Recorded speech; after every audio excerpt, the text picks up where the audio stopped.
Last Tuesday, my daughter sent me a voicemail she never meant for me. I listened once by the kitchen sink while the kettle screamed. I listened twice at the maple table she scratched back in 10th grade. By the third time, I wasn't just listening anymore, I was sorting. 31 winters at the Dayton, Maine post office taught me that even pain can be sorted if you hold it long enough. "Trent, we can't keep waiting," she said. "Mom's house is in the trust." Once Dr. S signs, we move her into Willow Creek Wellness. Carol at the recorder's office will help with the transfer. And Mom won't fight. She never fights never. Such a small word trying to hold my entire life. She wasn't wrong. I fought for light bills, for shoes that lasted one more winter, for Lauren's future. But not often for myself. Then came the words that changed everything. It isn't stealing. It's managing. Dr. S will note mild cognitive stuff. Just enough.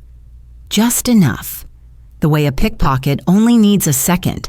That's when I put the phone down, opened the old shoebox where I keep my papers, the passport, the deed, the trust binder, and slipped everything into my purse.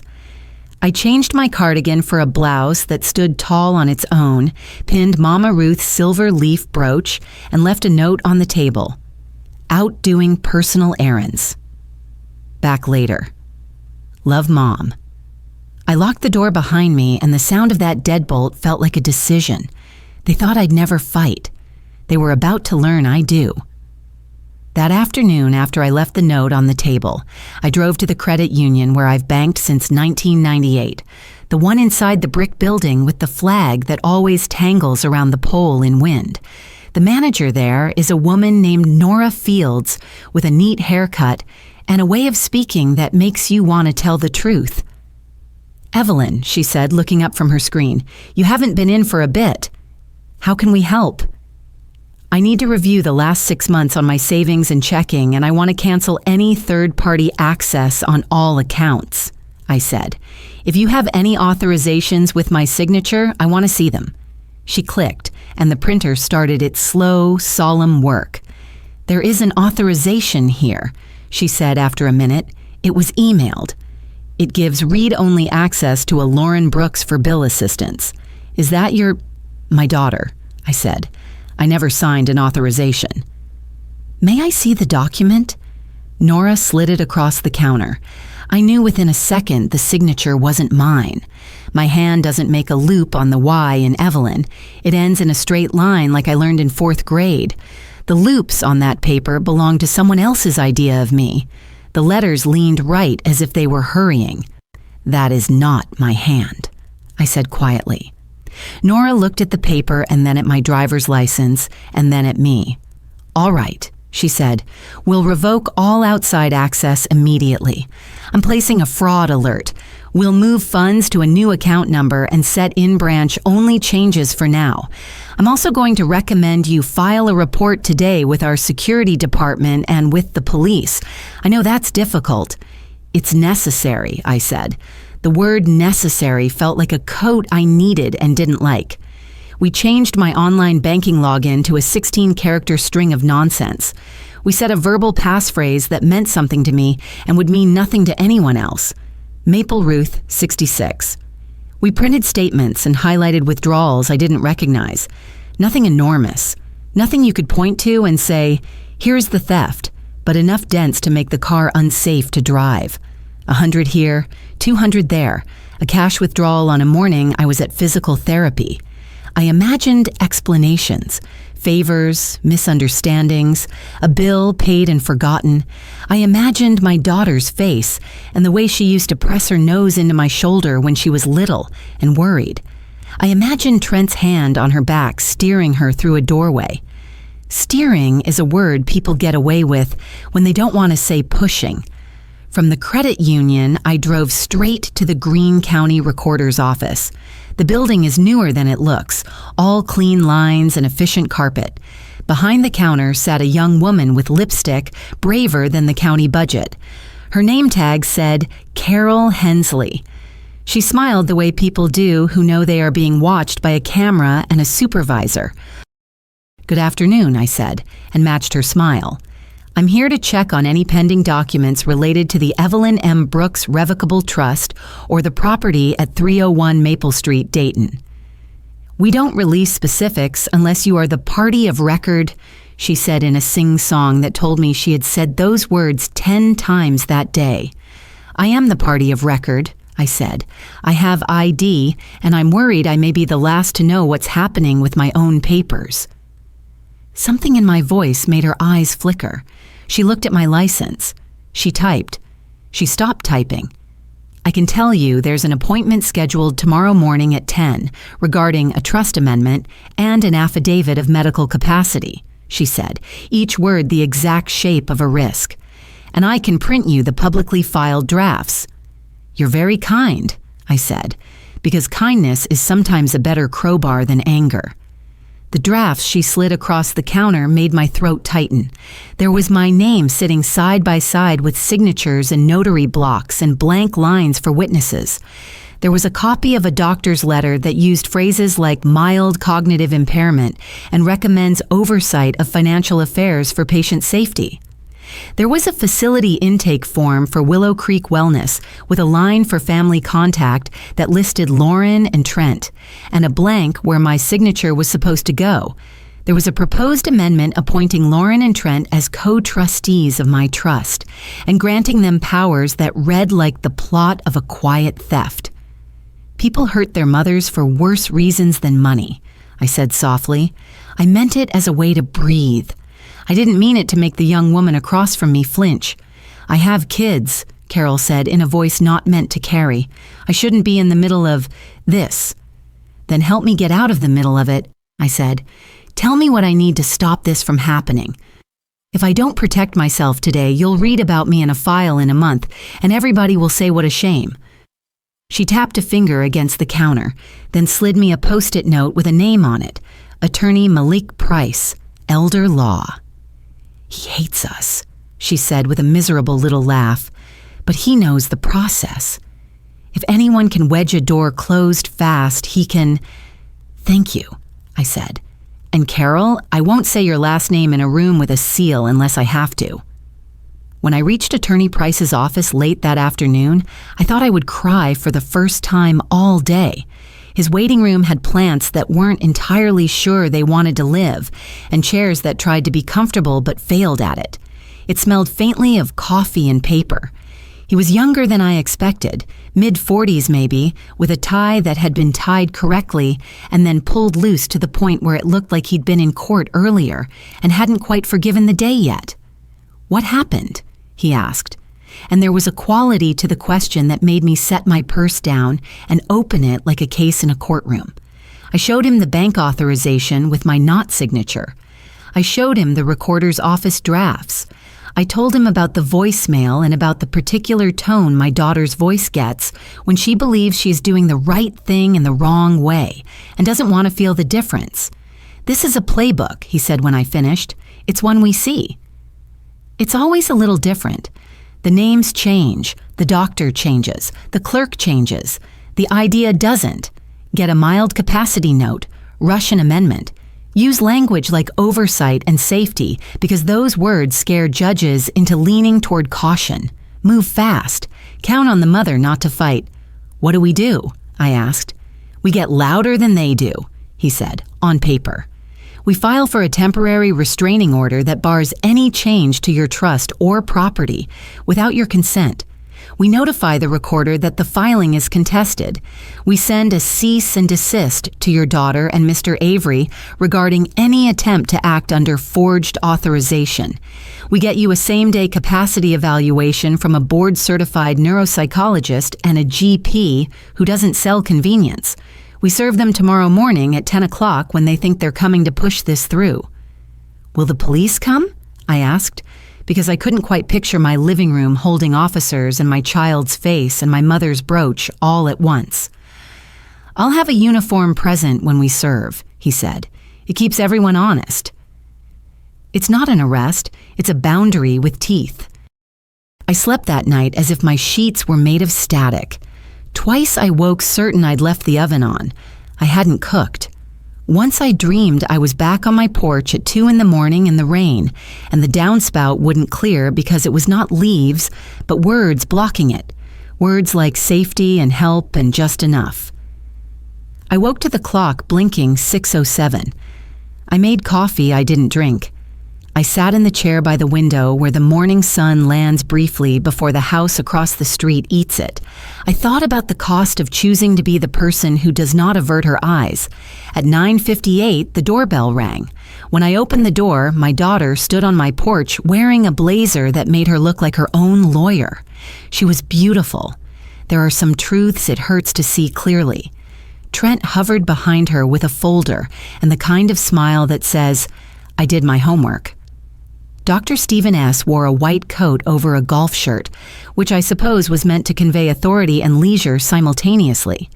Behind them, on the sidewalk, I saw Attorney Price and a woman with a notary badge, and to their left, a police officer in a uniform that made him look bigger than he was. "Mom," Lauren began, and then stopped when she saw the others. "What is—" "Please come in," I said, because I was raised to be polite, even when it is the least useful tool in the drawer. We stood awkwardly in my living room with the Afghan Mama Ruth had crocheted folded over the back of the couch. The officer nodded. The notary took out a pen. Attorney Price set a folder on my coffee table and looked at each of them in turn. "Ms. Brooks," he said to my daughter. "Mr. Avery." "Dr. Stephen S." "My name is Malik Price, counsel for Ms. Evelyn Brooks.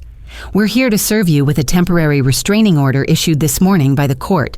You are barred from altering Ms. Brooks's trust, changing title, attempting admission to any facility, or acting under any purported authorization related to her finances without her explicit contemporaneous consent. You are also being notified that any prior authorizations with her signature are disputed as forged. Ms. Brooks completed a neuropsychological capacity evaluation yesterday at Miami Valley Hospital, and I have the letter here from Dr. Neha Patel indicating full decisional capacity. Any contrary statements will be treated as knowingly false. Trent tried to talk over him, the way men like him try to create a weather system with their voices. "This is a misunderstanding," he said. "We are trying to care for her." "Lauren, show him the paperwork." Lauren's face went through 3 expressions too fast to name. She reached for the folder. Her hand wobbled. "Mom," she said, and the word broke me in a place that will always be tender. "We were going to talk to you. It's just, things have been slipping. You get confused. You told me last week you left your keys in the fridge." "I put my keys on the top shelf while I put the milk away," I said. "I allowed myself to do 2 things at once because I have been doing 2 things at once for 47 years. That is not confusion. That is human." Dr. S. cleared his throat. "Capacity is nuanced," he said. "The letter I provided does not assert incompetence. It recommends oversight. You are listed on the Willow Creek intake packet as the verifying physician," Attorney Price said, holding up a copy. The notation, "a mild cognitive impairment," appears with no testing and no baseline comparison and no mention that Ms. Brooks has handled her own finances, home, and medical decisions without incident. That is not a recommendation. That is a cudgel, sir," the officer said quietly, looking at Dr. S. in a way that suggested he had a mother, too. I picked up my phone and tapped the recording from the recorder's office the day before. Carol's whisper filled the room. "They said just a light capacity note and the amendment flies under the radar. I have kids, rent.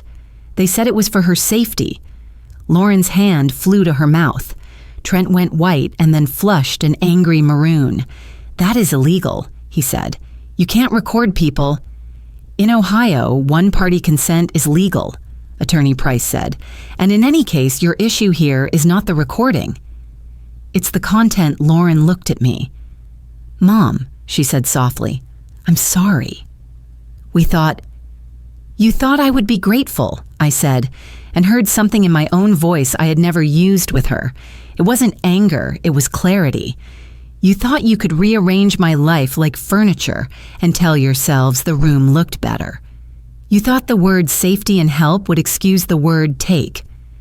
Mrs. Brooks, the officer said to me gently, do you wish to file a report regarding forged authorization and attempted exploitation? I thought about the first time Lauren told me she wanted to go to the movies with friends, and I said yes, and then sat on the couch, staring at the clock and telling myself I was practicing calm.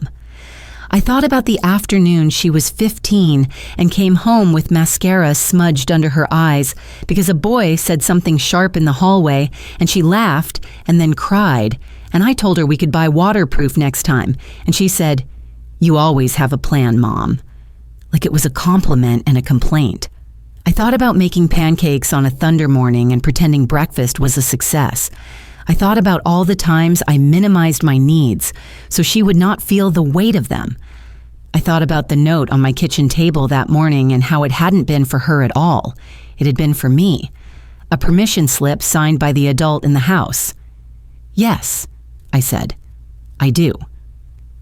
The next weeks weren't cinematic. They were paperwork and appointments and phone calls and conversations where people corrected their tone halfway through and said they were sorry in passive voice. Willow Creek Wellness sent a means-nothing email regretting the misunderstanding and restoring the deposit Lauren had paid.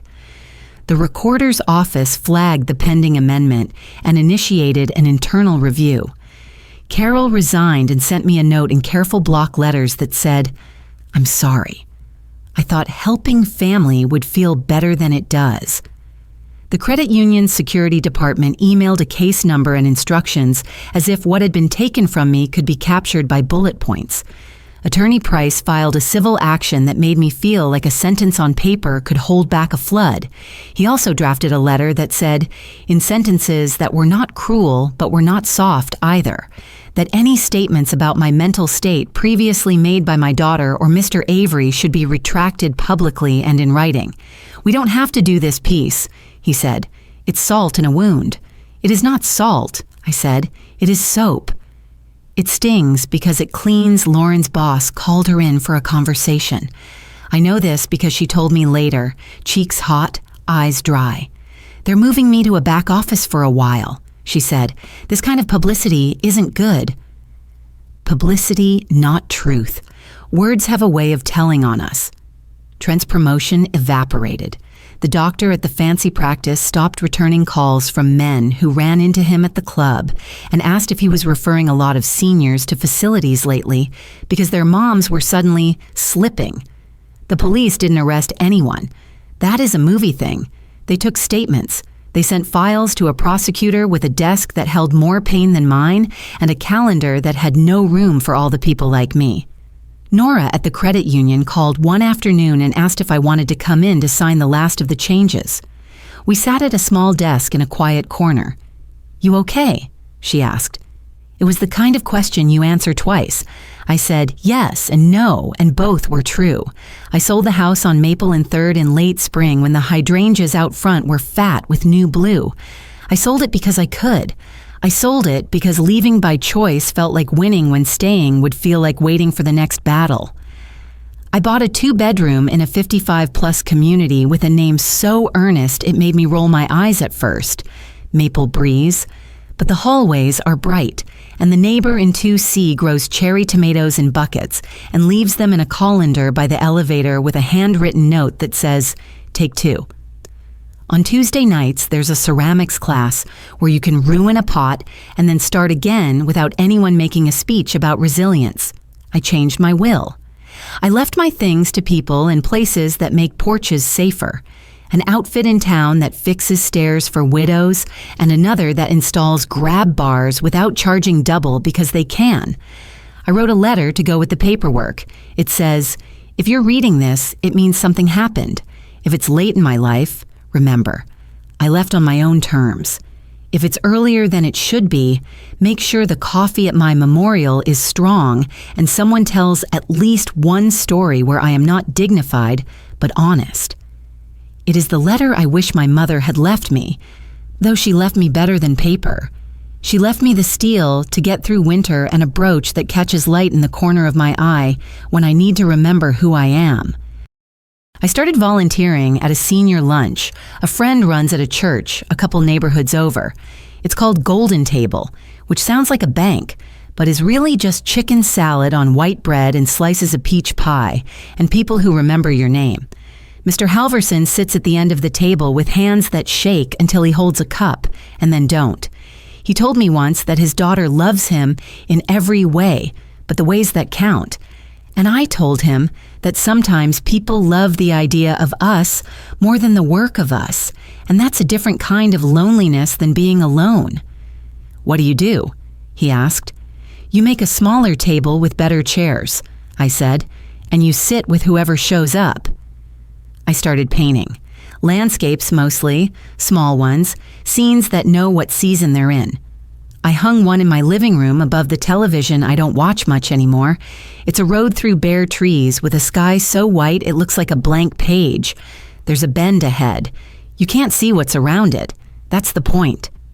About 2 months after the morning in my living room, I ran into Lauren at the Kroger on Wilmington Pike near the carts. She looked older than 35. Trips through shame do that. Her mascara had fought a battle and lost. "Mom," she said, and the word did what it always does to me. It rearranged the room. "I'm here," I said. "I'm so sorry," she said. "I don't know what to say after that." We, Trent and I, we were drowning.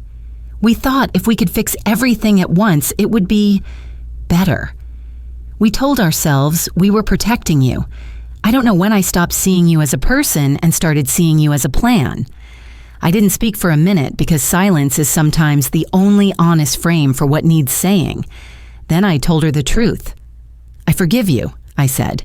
"Forgiveness is a coat I put on so the wind doesn't make me cruel. But it is not a key. It does not open the door to my checkbook or my trust or my calendar. It is not a time machine. It does not make the morning in my living room not have happened. And it does not erase the part where you said, 'I never fight.'" She flinched. She nodded. She started to cry and said she wouldn't in the same sentence, and I recognized my own stubbornness in it. "I'll send you the retraction we wrote," she said. "We already posted it. At work, they made me attend a training about elder abuse, and I thought, how did I become the kind of person who needs this? I don't think I'm that person, Mom." "You are the person you were," I said, and wished I could edit it into something kinder and not less true. "You are also the person you can be next. Those can both fit in the same body, but not in my house. Not right now," she nodded again. "I love you," she said. "I love you," I said. Love is not a ledger. It is also not a pardon. I didn't see Trent that day. I haven't seen him since. I heard through a cousin of a friend that he moved to Cincinnati to sell something that sounds like hope, but is actually a subscription. Lauren moved apartments.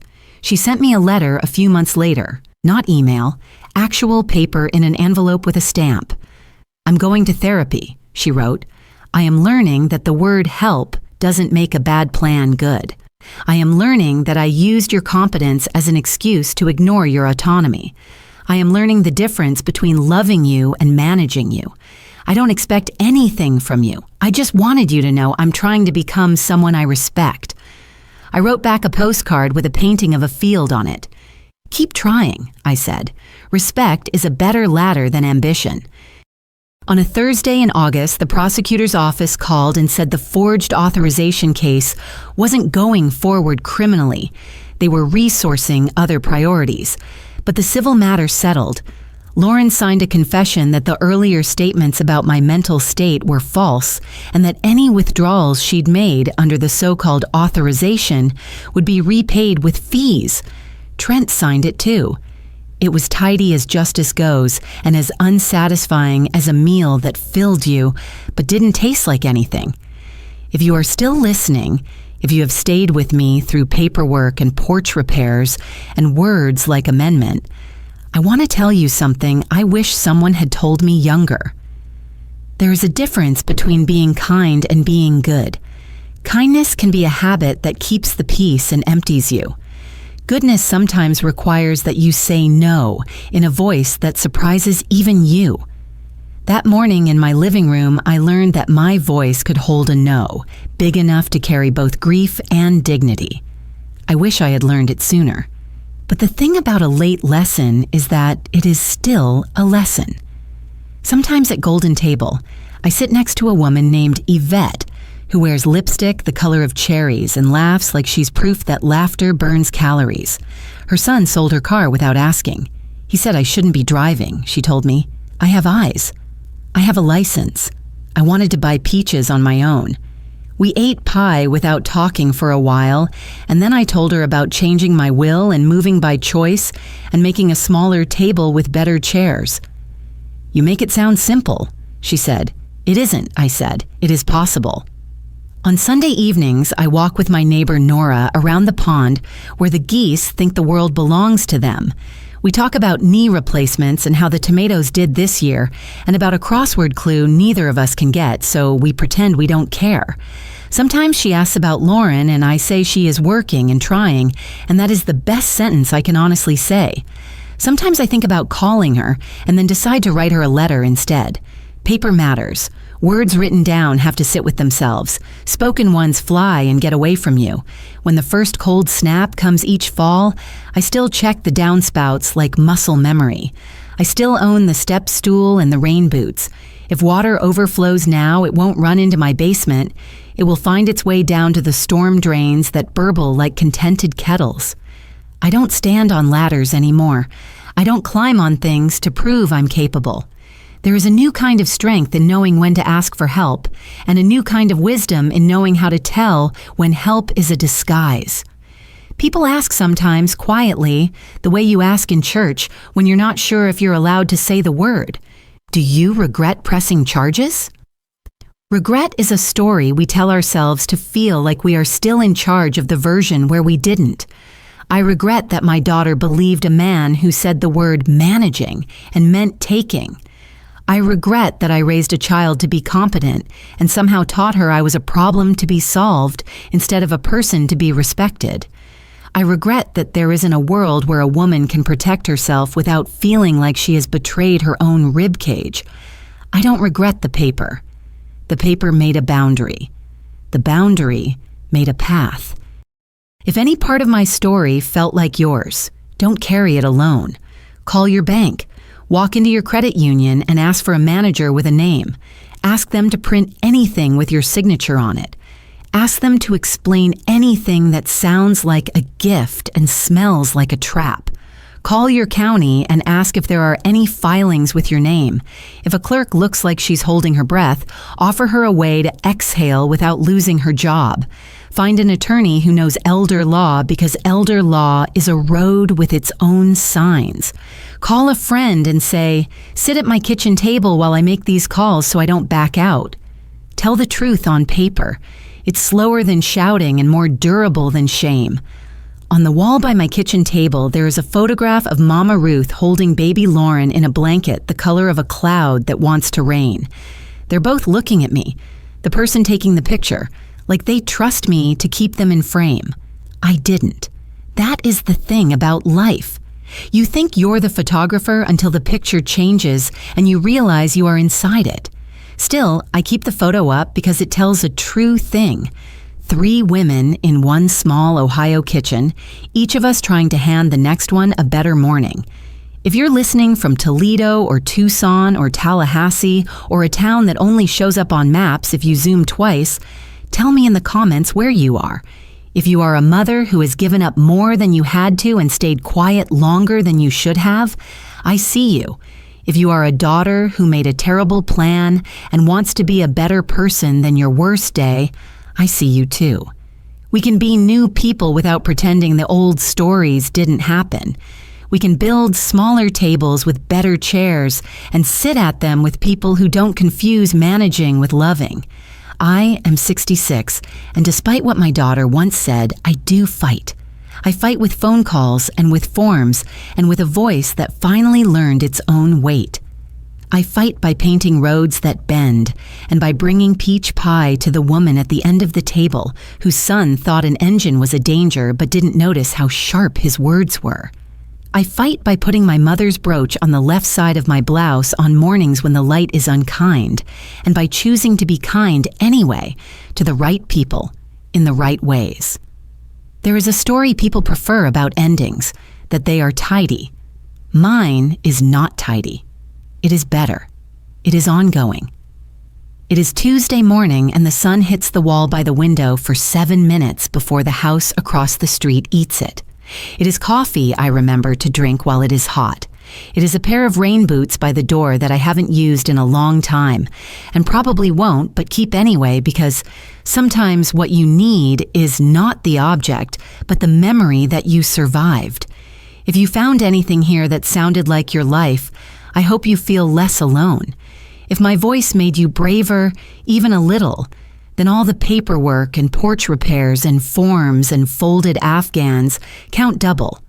Leave your city in the comments. Tell me if the geese by your pond act like they own the place too. And if you're the kind of person who sends small kindnesses the way my mother sent silver dollars into a jar, thank you. You make the world less sharp. I'm Evelyn. I'm 66. I am not a plan to be managed.